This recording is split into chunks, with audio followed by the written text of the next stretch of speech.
I was before the Blessed Sacrament, and I realized that I had everything I thought I ever wanted to be happy, and it just wasn't enough. Once I knew what the call meant, I realized that he wasn't asking me to give anything up. He was asking for me. People often wonder who we are. Why do we dress this way? What do we do all day? Why do we live this kind of life? What does it mean to be a sister, a priest, a Catholic? We want to help you navigate life through faith to find the truth of God and all His glory, because the truth shall set you free. Welcome back to our podcast series, And the Truth Shall Set You Free, part of our Go LE Digital series. And I promised you, and so did she, that a certain sister would come back, the one you remember, born in Mexico City under the shadow of Our Lady of Guadalupe. So I wanted to say very excitedly that we are blessed to have Sister Maria Francisco back with us. Sister, welcome again. Thank you. Thank you for making double time for us. Anything for you. Oh, you're sweet, sister.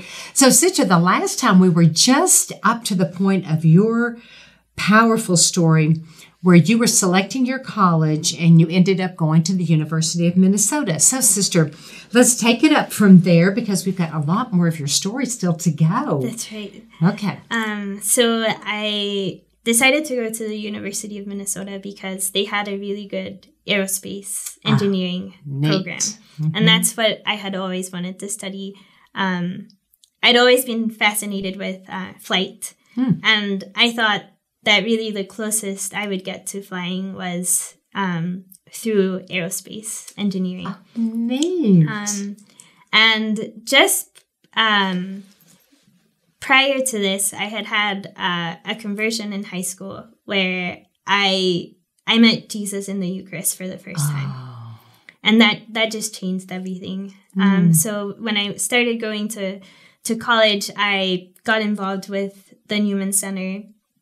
And that was the first time I'd seen college students that were in love with their faith. Wow. And really loved it for themselves. They knew Jesus, and they wanted everyone else to love him too. So I started going to daily mass, and after about a couple of weeks, there was a lady that sat in front of me at mass, and this was a very early morning mass, a 6 a.m. mass, and she asked me if she could talk to me after mass.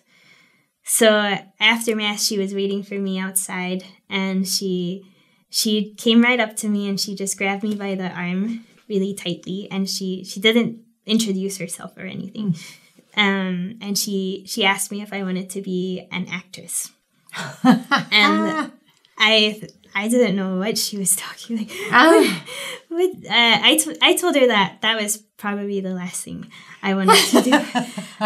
But then she explained, she said, "Oh, you don't understand. I think you would make a great nun. That's why I'm asking you this." And that made even less sense. I didn't know what she was talking about. But then she explained that she was making a Vocations video, and that she needed someone to play a nun in the video. Oh, my goodness. And she said that as soon as she saw me, she knew I'd make the perfect nun for her video. Oh, my goodness. She could talk to the producer. She was asking for my number. Oh, my goodness. And I basically told her, maybe you should find a real nun to play the part. Then she wouldn't have to play the part. But I at the time, I thought it was the funniest thing that had ever happened. And I told my friends and my family, and they all thought it was very funny. But every time I'd see her at mass afterwards, I remembered what she said, that she thought I'd make a good nun. And one day it didn't seem as funny anymore. Wow. Just the thought of religious life didn't seem as funny anymore. And that's when I started getting nervous, because I thought I don't want to be I didn't think at the time I could give up all of the things that I had worked so hard for, and just even moving to the States, all of the opportunities we had for the education and career opportunities. But when I was a senior about to graduate from college, I realized that I was before the Blessed Sacrament, and I realized that I had everything I thought I ever wanted to be happy, and it just wasn't enough. I had, and I mean, I really had everything that everyone told me I needed to be happy. I had my aerospace engineering degree. I had my dream job right out of college with a company I'd interned with. And then I even had my pilot's license, something that I didn't even think would happen before I started college. And I loved all of that. But it just wasn't, even once I had it, I just remember thinking, well, now what do I, like, now what's going to make me happy? What? And it just didn't, it just seemed empty. It didn't seem, it just wasn't enough. And I remember asking Jesus, okay, well, I thought I did everything right, and now I don't know what to do anymore. And by that point, the thought of religious life never went away. And the thought had grown into a desire. And I don't know how that happened, because I didn't really know anything about religious life. So, but I remember just asking Jesus, okay, well, if you just tell me what you want me to do, and I'll do it, even if it means religious life. And I heard a voice in my heart say, "Be my bride." Wow. And I knew that meant it was a religious vocation, a call to a religious vocation. But I also knew that at that point in my life, I didn't know that a religious was a bride of Christ. So I knew I couldn't have made it up. Yes. So, where did this come from? Wow. So I said, okay, well, you're going to have to make it happen, because I don't know any communities. I have no idea how to I didn't even know how to discern a vocation at all, you know? So I decided but I gave him permission to do that. Oh, beautiful. And once I did. Did you hear that, audience? She gave God permission to be God. Be it done unto me according to your will, as our mystery of the Annunciation says. That's right.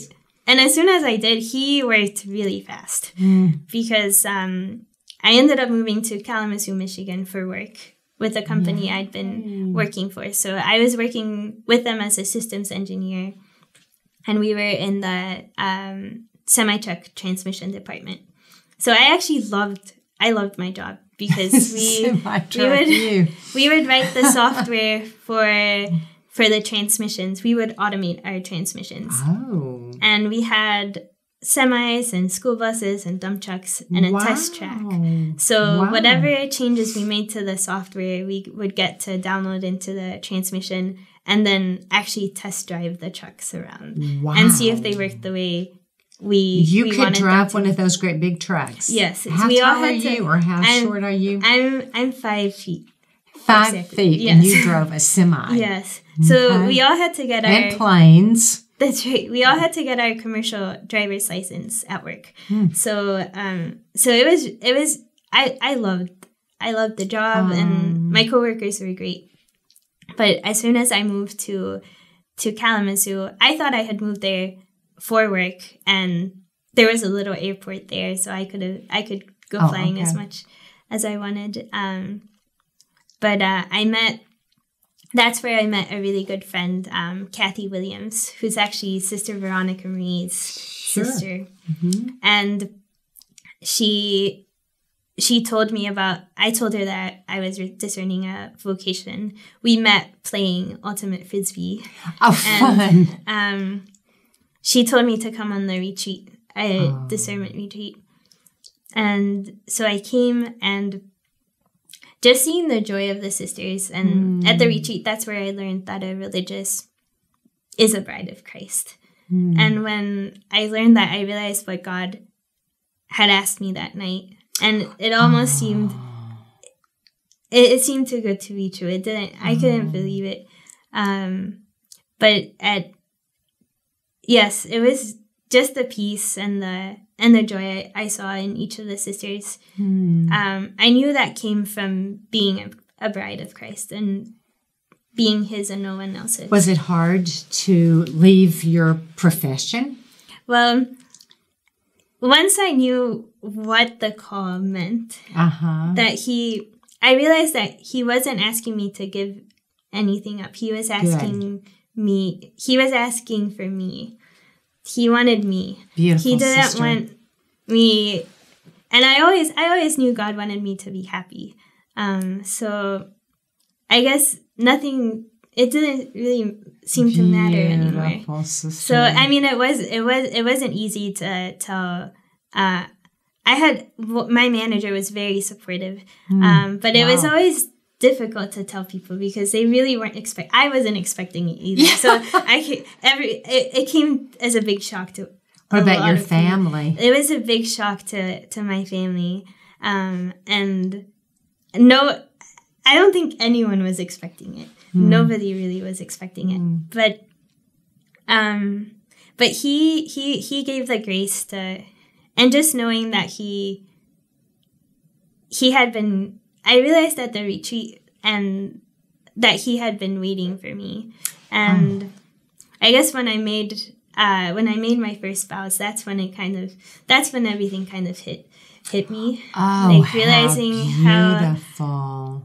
He had been waiting for me for a long time, and he just looking back on my life, everything that happened. I thought we had moved to the States for my dad's job, and I thought I had moved to Kalamazoo, Michigan for my job and flying, but just sister, how beautiful. Looking at God's providence and how he used everything to bring me here and for me to be his. Sister, I want to really thank you. I think our audience will never forget you.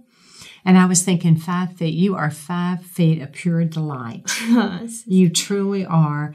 And your beautiful story just resounds over and over and over again. And open hearts who really do desire him and are willing to be surprised by the Spirit, surprised by God's designs. And as you said, it all started to happen when you gave him permission. Yes. And that meant you lost your fears for your heart loving only in the way that you thought it would. And so he could take over. And I think at this point, what would your family say about your vocation? Oh, I think they've come a very long way. And I think I think they're proud of me. I think they're very proud of you. I think they're still surprised. Oh, yes. I'm still surprised. I was going to say, but probably we all are. And if you are, then we certainly should be too. But sister, again, what a great gift you are and what a beautiful family you have. And I would like to say, born under the shadow of the Blessed Mother there at Guadalupe, why are any of us surprised? You know? It's true. She's the one, sister. She's the one. She's our mom. Yes. She's our mom. Sister, God bless you. Isn't she delightful? And I get to live with her and love her and know her as my own religious sister. And so I am just saying we want to thank you all. And Sister Maria Francisco, we really want to thank you very specially. May many, many people watch this, and maybe someday we can do a Spanish version of it too. I think that would be another wonderful idea. So Espanol, we're getting ready for you too. But sister, again, just muchas gracias. You are very special and we love you very much. Thank you. Sister. And thank you all. God bless you.